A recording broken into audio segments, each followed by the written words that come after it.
ఈ రోజు అయితే ఈ వీడియోలో మీతో షేర్ చేసుకోబోయేది ప్లమ్ వాళ్ళది బ్రాండ్ వచ్చేసి ప్లమ్ బాడీ లవిన్ అని ఉంటుందన్నమాట. సో వెనీలా వైబ్స్ అనే స్ప్రే అయితే తీసుకున్నాను. మనకి ఇది చాలా ట్రావెలింగ్కి బాగా యూజ్ అవుతుంది. సో నిన్న పెట్టిన బ్యాగ్లో కూడా ఇది బాగా పట్టేస్తుంది అనమాట. మనం ఎక్కడికన్నా ఈజీగా ట్రావెల్ చేసుకోవచ్చు.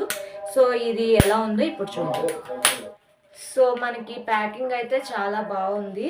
సో చూసారా ఎంత నైస్గా ఉందో, చాలా ముద్దుగా ఉంది. ఇది మనం ఎవరికన్నా గిఫ్ట్గా కూడా ఇచ్చుకోవచ్చు అనమాట. సో ఇది మనకి ట్రావెలింగ్ ఎక్కడికన్నా ఈజీగా ట్రావెల్ చేయొచ్చు. మన హ్యాండ్ బ్యాగ్స్లో తీసుకోవచ్చు, ఎక్కడికన్నా తీసుకెళ్ళవచ్చు. స్మెల్ ఎలా ఉంది ఇప్పుడు చూద్దాం. చాలా బాగుంది, చాలా బాగుందండి. మీరు డెఫినెట్గా ట్రై చేయండి. ప్లమ్ వాళ్ళది బాడీ లవిన్ వెనీలా ఫ్లేవర్ చాలా బాగుంది. ఈ వీడియో మీకు నచ్చితే please do subscribe my channel.